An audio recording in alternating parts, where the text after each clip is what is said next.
Welcome to the channel. If you're here from Instagram, welcome. If you just found me randomly, I hope you subscribe. I don't know where the subscribe button is, probably down there. Subscribe or hit the bell thing or whatever you're supposed to do. You guys have watched YouTube. I don't know how to do that stuff. So that's what we're doing though. We're doing the YouTube thing. Today I want to talk about inspiration. And I want to talk about inspiration in the form of being excited about what I'm hearing. Ideally, I could just turn an amp up and freak out. But the reality is I have neighbors. I live in a house now, which is nice, but I used to live in an apartment building, so I was even more neighbors. I'm married, right? And divorces sound expensive, and then I wouldn't be able to buy as many toys. So I'd rather not get divorced. So instead of all that, I have had to develop what is a pretty insane headphone rig. I want to start there. I want to start with this. This is what I hear in what you're about to hear is exactly what I hear in my headphones.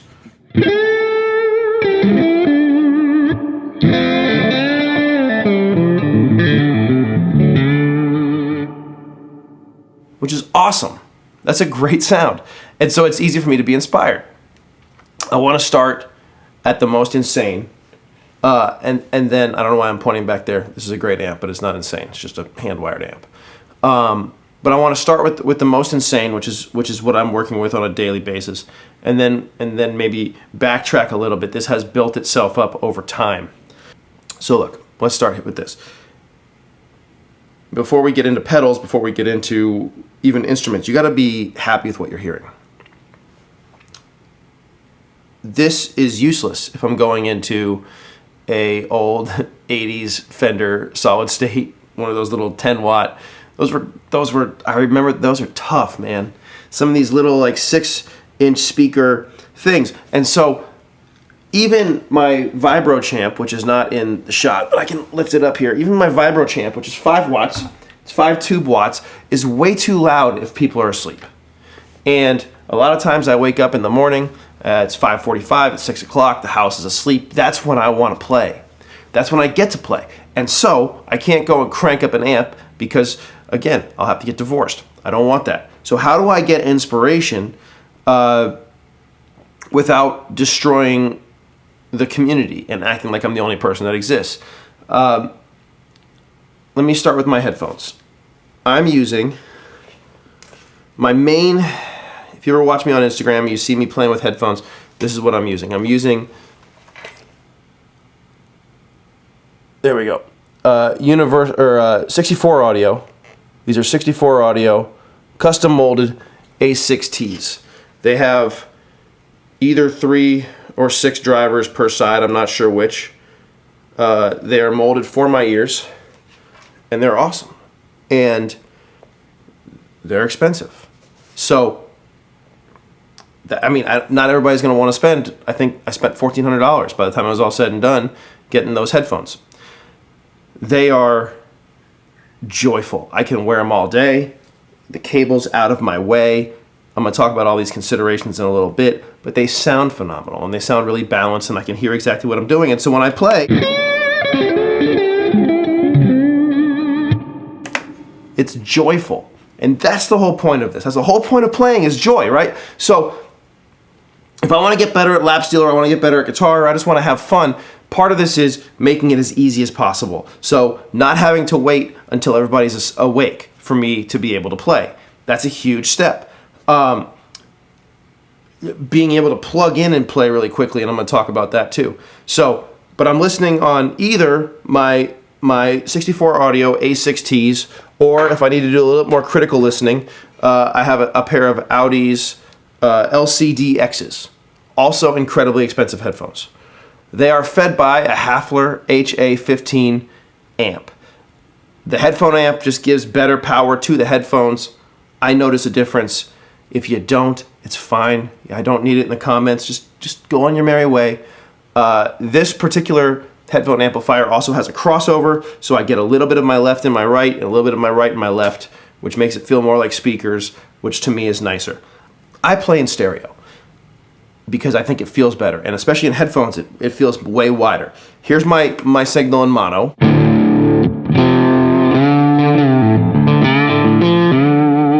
Okay, here's my signal in stereo.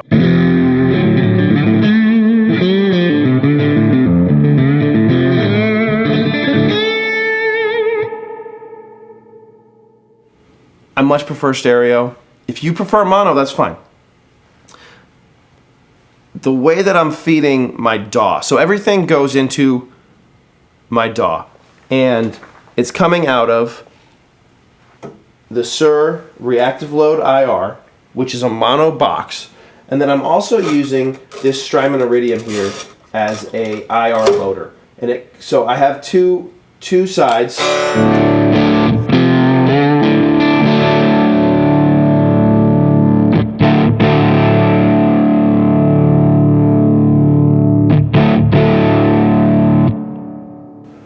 So I'm using a suhr reactive load IR, and I'm also using this Strymon iridium as just an IR loader. I've always preferred it as an IR loader to other IR loaders. I don't know why. And we'll talk about using it as an amp. It's also a great solution, but it doesn't sound as good as a tube amp. Fight me. I don't care. From there, my amp goes into here. Today I'm using my DCC Darkos Custom Creations 18 watt plexi.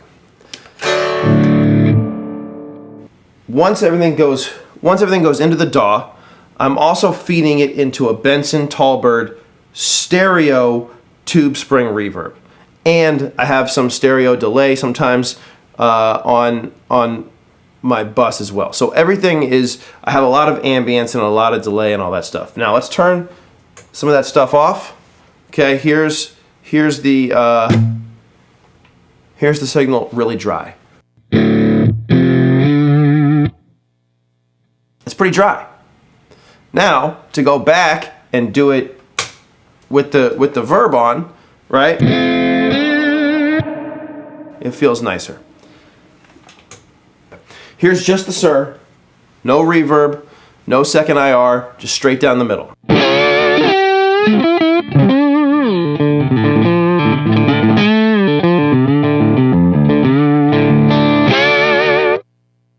It's just the suhr by itself. So when we go back and we're stereo, and again I'm going back to everything all at once.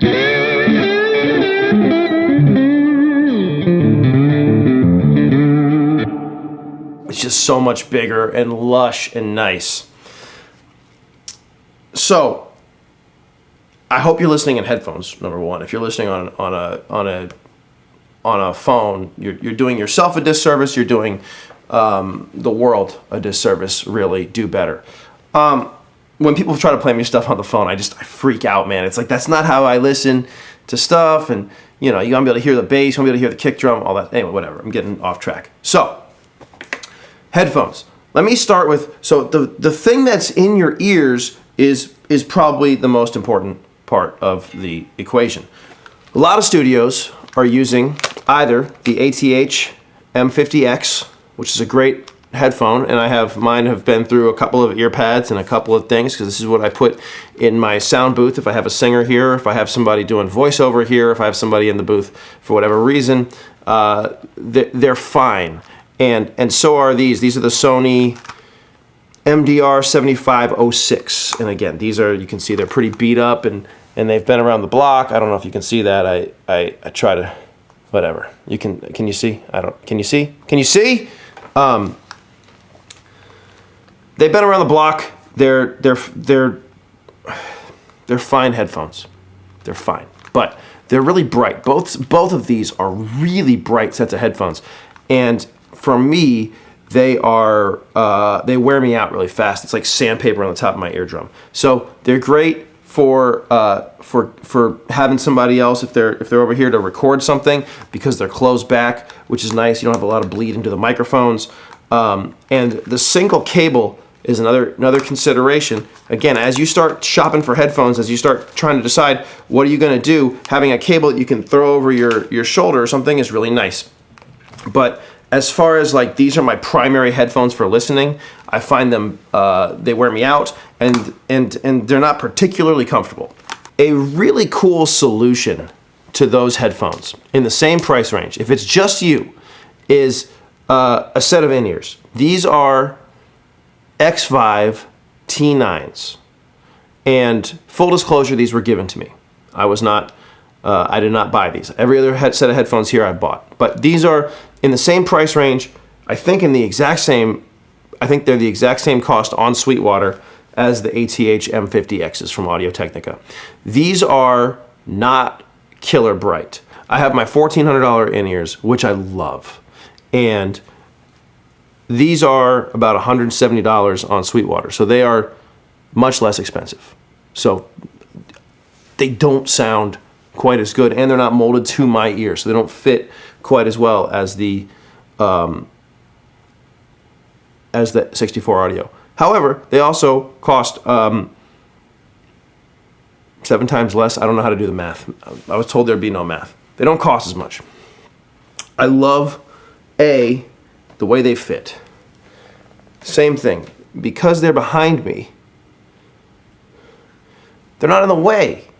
There's nothing in the way of me playing, of me moving around, of me being happy. So if I'm getting headphones for just me and I want to be inspired, part of it is having stuff out of the way. If somebody wants to talk to me, I can take one out, I can listen. What is it you want? Can't you see that I'm playing guitar? Why are you bothering me? Right?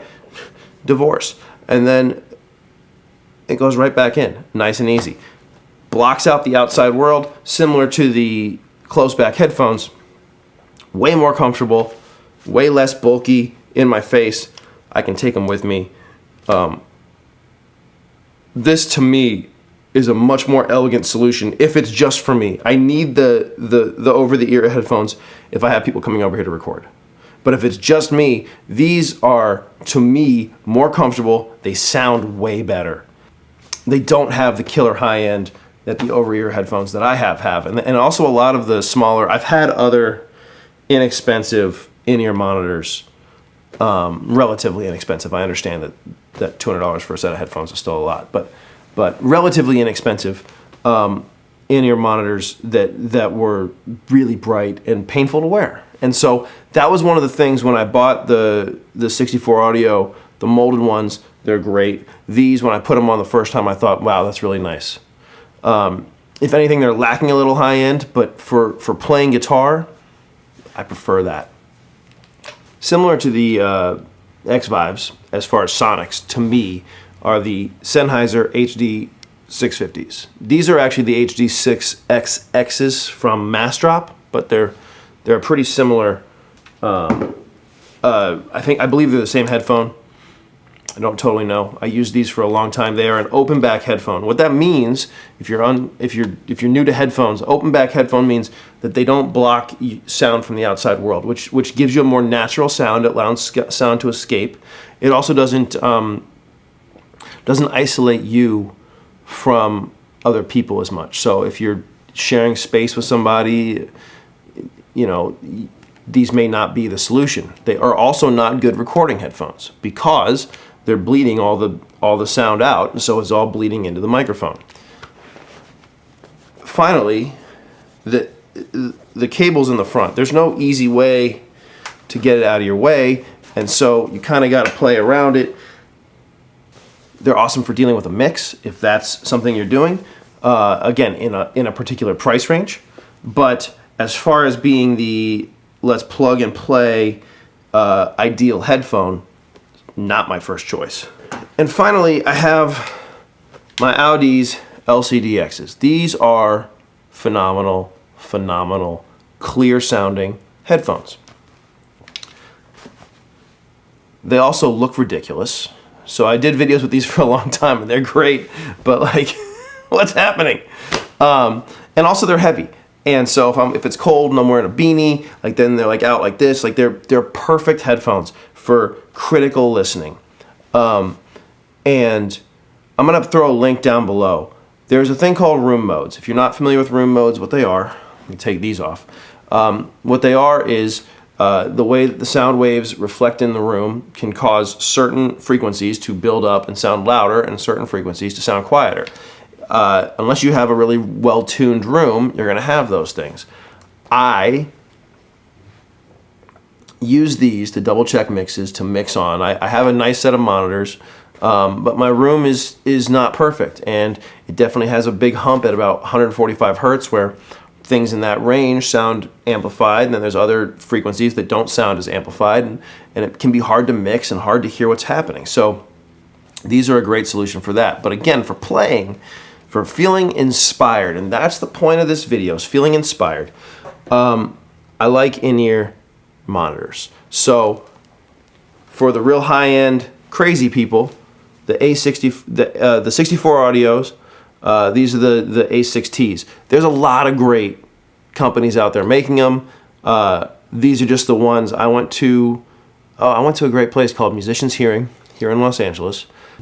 I got to give Dr. Julie a shout out. It was such a great experience. I went down there. I tested out headphones.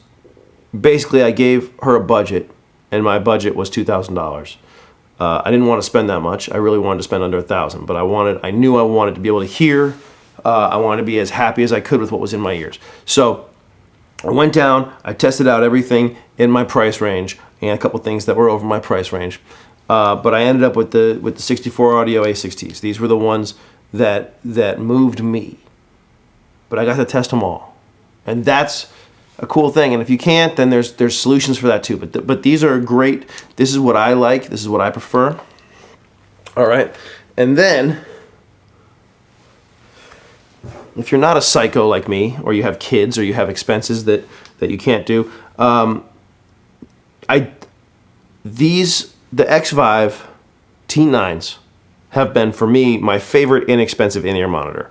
They're on the darker side, which I prefer personally. That high end that's like, ugh, I can't do it. I cannot do it. So I prefer these over any other sub $200 in-ear monitor I've tried. Let's talk load box. I love the suhr load box for a couple of reasons. This is great because it has that second out, which lets me go into a second IR loader, which lets me have stereo cabs. I had a Roland WAZA tube amp expander for a while, and I gotta be honest with you, I was blowing tubes in all of my amps, and then I ended up losing a power transformer in my 67 Bandmaster. So I sent it back to Roland and said, hey guys, this is messing stuff up, blah, blah. They sent it back, said it's working fine. The reason you're blowing tubes and transformers is user error. This doesn't have any of that. This, you plug in the speaker and that's it. That's the whole thing. And John Suhr probably knows what he's doing. Jimmy Suhr? Jay Suhr. I'm pretty sure it's John. John Suhr, I'm told, knows what he's doing with this stuff. Roland should know too, but I just, if these like Fletcher Munson curve things are gonna stress power transformers, I can't do that. The aux box is supposedly great too. It's just not. This is the bare bones one that lets me then do everything else afterward. Whereas like the aux box has like compressors and all that stuff in there, and it has an attenuator and has all that stuff. I don't need any of that. I'm just trying to get the sound from the amp into the headphones without the amp blowing up. That's my only goal. And then obviously the stereo reverb.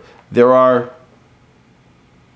a million IRs. I haven't changed the IRs out in this. I had some Celestion IRs that I put in here. I don't know which ones. I don't A-B stuff. I used to do a lot of A-Bing, and all it did was get me bogged down and like, oh my God, this one's brighter, this one's darker, blah, blah, blah. All this stuff that doesn't allow me to be engaged in the process of creating. And that's my only goal, be in the process of creating. So if I'm playing lap steel, the goal is to be in the process of creating. If I'm playing guitar, the goal is to be in the process of creating. I want to be able to sit down, turn stuff on, and go right away. That's it. These are all things to consider as you start figuring out how you're going to listen to yourself play. There are less expensive solutions. Just the iridium by itself can act as an amp that'll feed headphones, but it doesn't have an auxiliary in. If you get something like the Headrush or the Line 6 things, they have an auxiliary in sometimes. So maybe that's a better solution if you don't have a bunch of tube amps that you want to use. But for me, I am all about, I love these amps, I love the way they sound. Nothing feels as good to me as they do.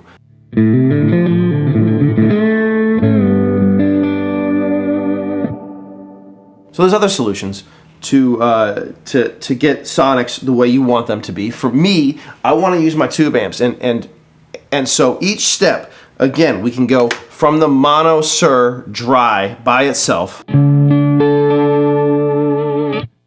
to the stereo suhr with the iridium acting as a second IR loader.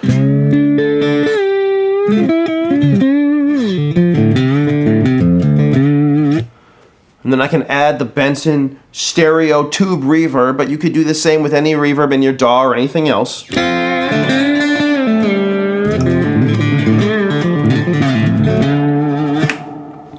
Now I have a sound that inspires me.